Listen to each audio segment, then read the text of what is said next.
অবাক হয়েছিলাম যখন আমি দেখেছিলাম যে নিট প্রফিটের মধ্যেও একটা কোম্পানির 25,985% ইয়ার অন ইয়ার গ্রোথ হতে পারে। হ্যাঁ, ইয়ার অন ইয়ার গ্রোথ হতে পারে। একটা কোম্পানি যেখানে আজ থেকে ঠিক একটা বছর আগে 13 লক্ষ টাকার লস সে রিপোর্ট করেছিল, সে বর্তমানে 33 কোটি টাকার উপরে কিন্তু প্রফিট জেনারেট করছে। এটা একটা আশ্চর্যজনক বিষয়, এবং এই প্রফিটটা সেলস না, নিট প্রফিট। তো চলুন আজকে এরকমই একটা কোম্পানিকে নিয়ে আলোচনা করতে চলেছি।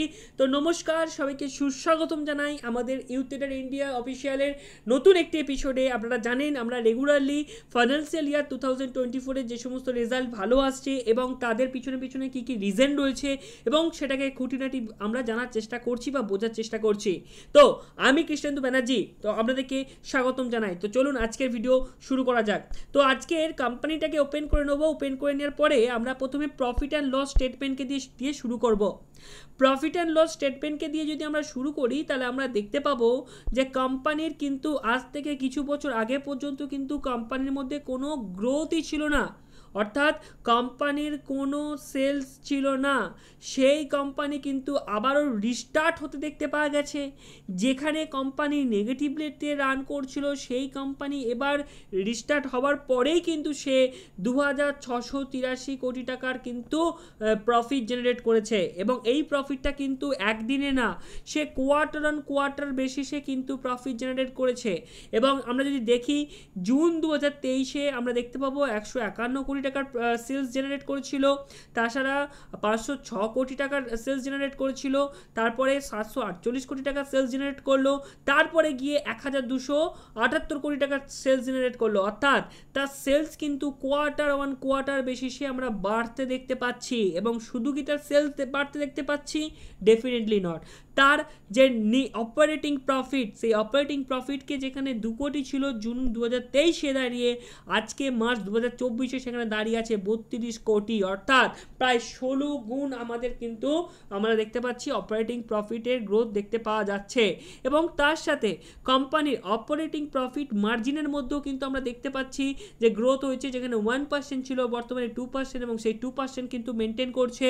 এবং নিট বেসিসে যদি তার প্রফিট দেখতে পাওয়া যায় তাহলে আমরা দেখতে পাবো যে কোম্পানির নিট প্রফিটের মধ্যেও যেখানে 1 কোটি টাকা প্রফিট হতো সেখানে দাঁড়িয়ে আজকে 34 কোটি টাকা প্রফিটে দাঁড়িয়ে আছে, অর্থাৎ 34 গুণ প্রফিট দেখতে পাওয়া যাচ্ছে কোম্পানির নিট প্রফিটের মধ্যে। হ্যাঁ, এই ঘটনাই ঘটেছে আজকের কোম্পানিটির সাথে। তো আজকে আমরা কথা বলছি এসজি মার্ট লিমিটেড সম্পর্কে।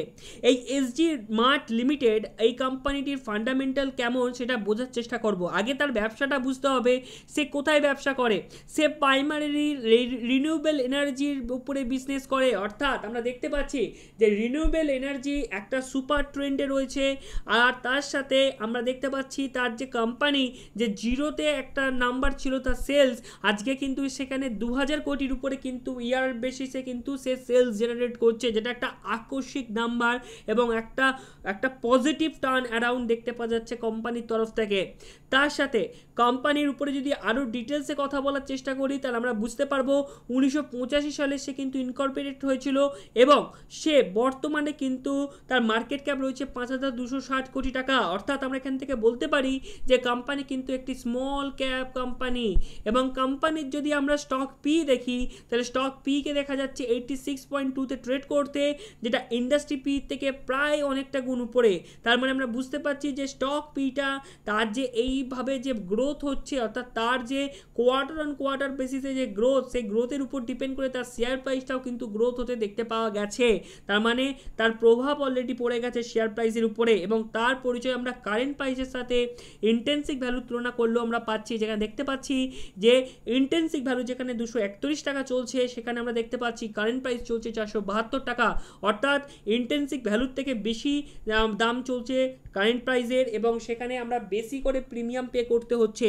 এবং আজ একটা বছরের মধ্যে কোম্পানির শেয়ার যেখানে 37 টাকাতে পড়েছিল সেখানে কোম্পানির এখানে হাই লাগানো আছে 638, মানে বুঝতে পারছেন শেয়ার প্রাইসের মধ্যে কি একটা আশাপটা একটা মোমেন্টাম দেখতে পাওয়া গেছে, তা আমরা বুঝতে পারছি এই জায়গাতে দাঁড়িয়ে। এবার কোম্পানির মধ্যে ডেট রয়েছে 182 কোটি টাকার, ভালো করে বুঝবেন কোম্পানির মধ্যে ডেট রয়েছে 182 কোটি টাকার। ডেট টু ইকুইটি রেশিও যেখানে বলছি 0.17, মানে তার ইকুইটি বেশিয়েছে, তার ডেট কিন্তু একদমই নগণ্য রয়েছে, যেটা কোনো কিছু এফেক্ট করবে না তার ব্যবসাকে। তার সাথে কোম্পানির কাছে একটা হিউজ ক্যাশ পড়ে আছে, 1125 কোটি টাকার কাছে কিন্তু তার ক্যাশ ইকুইভ্যালেন্ট পড়ে আছে, যেটা কিন্তু একটা হিউজ নাম্বার। তার সাথে কোম্পানির এই হিউজ ক্যাশ পড়ে থাকার জন্য আমরা দেখতে পাচ্ছি যে কোম্পানির যে এন্টারপ্রাইজ ভ্যালু, সেই এন্টারপ্রাইজ ভ্যালুর থেকে কিন্তু মার্কেট ক্যাপকে বেশিতে ট্রেড করতে এটা কিন্তু আমরা পজিটিভ দিক মনে করছি। তার কারণ যেহেতু কোম্পানির কাছে একটা হেলদি ক্যাশ পড়ে আছে, তাই তার ভবিষ্যতে তার ব্যবসা করতে অনেক সুবিধা হবে এই ক্যাশের মাধ্যমে। তার সাথে কোম্পানিতে এখন বলতেই পারেন দাদা 100 টাকা লাগালে আপনি যেমন প্রতিবার বলেন এখানে কত টাকা প্রফিট হবে, এখানে 14 টাকা 50 পয়সা আপাত দৃষ্টিতে আমরা প্রফিট দেখতে পাবো। আমরা ভাবুন একটা জিনিস, যেখানে কোম্পানি কিছুদিন আগে পর্যন্ত কোনো সেলসই জেনারেট করতো না, সেই কোম্পানি আজকে গিয়ে সেলস জেনারেট করছে। তার মানে আমার যে ক্যাপিটালটা এমপ্লয় হয়েছিল সেখানে আমাদের জিরো রিটার্ন আসছিল, সেখান থেকে আজকে দাঁড়িয়ে কিন্তু 14.5%-এর কাছে রিটার্ন দেখতে পাওয়া যাচ্ছে। এবং আমরা আশা রাখি যে কোম্পানি যদি ভালোভাবে ব্যবসা করতে পারে, তার কাছে যে ক্যাশ ইকুইভ্যালেন্ট পড়ে আছে সেই ক্যাশ থেকে কিন্তু তারা আরও বেশি কিন্তু প্রফিট জেনারেট করতে পারবে বা আরও সির মধ্যে গ্রোথ দেখতে পাওয়া যাবে। হ্যাঁ, ইউথ ট্রেডার এরকমই স্টকদেরকে নিয়ে আলোচনা করে, এই জন্যই তো বলি বারবার যে আপনারা কখনোই আমাদের চ্যানেলটাকে সাবস্ক্রাইব করতে ভুলবেন না, কারণ আমাদের চ্যানেলে আপনারা দেখতে পাচ্ছেন যে আগামী দিনগুলোতে যে ভিডিও আসবে সেই ভিডিওগুলো আমাদের যে ট্রেডিং লাইফ বা ইনভেস্টমেন্ট লাইফে একটা আঁচড় কাটবে, যে আঁচড়টা আপনার আগামী দিনকে শিখতে বা ভালো যেতে সাহায্য করবে।